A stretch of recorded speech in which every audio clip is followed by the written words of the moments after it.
So that's the actual color. Notice the pattern is a little bit, smaller. The seam's a little bit darker. I think I might have added a shadow to it on this layer, just to differentiate it even more. So you have your basic layer. Now you want to add the little Asian frog knot closure things along here to keep it closed. So you go on the internet, because the internet is the best tool you'll ever have for finding images, and you find a little knot that you like. Use your little select tool. Magic wand is your friend. Select inverse, so that now you're grabbing the actual knot, not the black background. Grab it, bring it over. It's underneath everything. Okay. Now that you have your knot, it's obviously entirely too large. Edit, free transform, hold shift so that you get the same size, proportions. So you don't lose, you don't end up with a knot that's like weird and whatnot. Let me undo that. Anyway, so you shrink it down to a size that you want. Now, this is a little bit bigger than the one that I used, but anyway. You know that the jacket layer that you want to go over this is blue. So you go into adjustments, hue and saturation, colorize. Now see, it's already a little bit blue, but you want it to be a little bit brighter than that. So you get it a little brighter. You want it a little darker than that. And you get yourself a little blue knot. Let me unsaturate that some. There, navy blue knot. There you go. So you have your knot, and you have one of them, and it looks very flat at the moment. So what you want to do, you're going to duplicate layer, have another knot. There. Drag your knot to where you want it. You can tilt it a little bit if you want, because it would be tilted. And then duplicate. You get the idea. So you have a few knots. They still look very flat. Merge them down into one layer. It's much easier to work with them that way. So now all your knots are on one layer.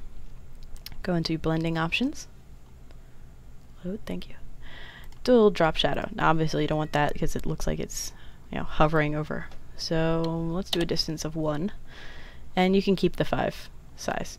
But see how now it looks like it's on the fabric, but it's obviously a little bit puffier. You can even do maybe a little emboss, bevel and emboss, but you want to do really small and very soft, just to give it a little more depth. That's about it for the knots. So I'll show you what I actually did. Get rid of those, and those are the actual knots that I did. So now you have this wonderful, very flat image. It looks like what you want, but it doesn't have any shading. So let me introduce you to the easiest baking method you will ever learn. A lot of people say that you need Lightwave or whatever to bake images, and I have Lightwave anyway. From what I understand, you can use a bunch of different 3D programs to use it. I just happened to find a tutorial for Lightwave. But it's really a pain in the butt. You have to apply your textures to the model, bake it, bring it back into Photoshop, cut it out, turn it into a Targa before you can upload it into Second Life, and it's really just a pain in the butt. So what I did is I baked onto the model a 50% gray. 50% gray in an overlay layer is clear. Anything lighter or darker than that will lighten or darken whatever the overlay layer is over. This is a little techno speak of whatever for Photoshop. If you've never done an overlay layer, you're probably not going to know what I'm talking about. So I baked this 50%, hold on a second, this 50% onto the model. So now you have the basic shading of what goes on the Second Life avatar without any fabric or anything involved. Nothing, it's just the nude model. This is much more useful than you would think. Anyway, so grab this, bring it over here, make sure it's the same size, and make sure your snap is on so it lines up perfectly. Then what you're going to do is take your paint bucket, hit clear, and get rid of this black area because you don't want that. It'll create a black seam around the edges here, which you don't want. When people are on low resolution computers, it'll show up as a wide black stripe everywhere where a seam is on the avatar, which doesn't look good. Anyway, so go to this layer that you have with the baked texture, this one. Go up to the top, hit overlay, and now you can see some shading. Now, in this particular outfit that I did, I didn't want this to be too shiny. I wanted the sparkle in the actual fabric to shine through. However, if you want it to be shinier, just go to adjustments and hit auto contrast. Much, much shinier, see? And you can actually play with that. That's a little too bright for me. That would be more bright than I would ever want. But obviously it looks very, very shiny. So you can, you know, tone down the contrast or tone down the brightness to get, you know, a shiny level that you want. Obviously the shading is going to get different the more you play with it. I didn't like this area in here, you know, whatever. So take your little blur tool at bigger than 2 pixels, thank you. And you can blur that away, you know, kind of blur away some of the things that you don't like. I'm not going to spend the time doing that. So anyway, this is what it actually looked like. I actually sat there and blended away the separation between the breasts here because I was assuming that underneath the dress you'd be wearing something like a bra or whatever. And the fabric, since I just pointed at my screen, since this area here is actually a separate layer, on a real dress this would not hug in between the breasts. So you want to take things like that in mind when you're making an outfit. You know, how would it lay across the breast? Where is it going to wrinkle? What effect is the fact that this is a separate panel going to have on how the fabric lays?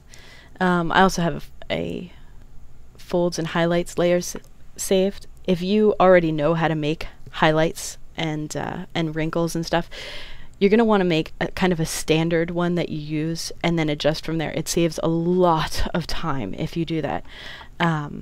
So here's that one. It just adds a little more brightness, a little more definition. You know, you can see the difference here. Obviously there's some wrinkling in here and just, you know, a little bit difference. Anyway, so you can take away your edge matching guide, take away all your templates, your skin background and your shaded template, and you can shrink it down to 512 by 512 pixels. That'll make it load faster in Second Life.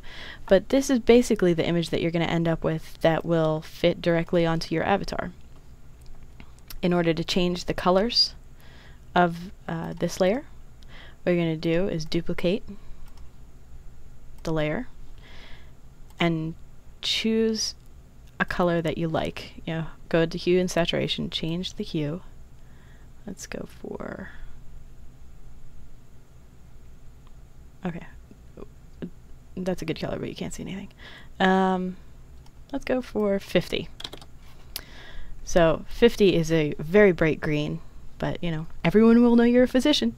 So very bright. You can tone it down if you want to. I'm not going to do that here. I kind of assume that you know something, you know, some small things about Photoshop.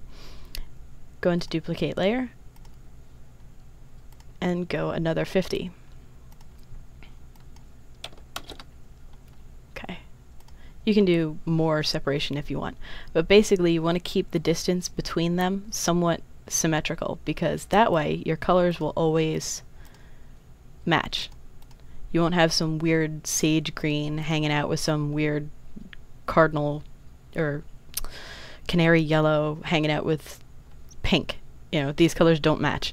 If you keep the separation between your hues the same, then your colors will almost always match. So what you'll end up with, you know, starting with this yellow, you end up with that green and that blue and that teal and that red and that pinkish rose color, and they all sort of match each other, if you can see here on the side.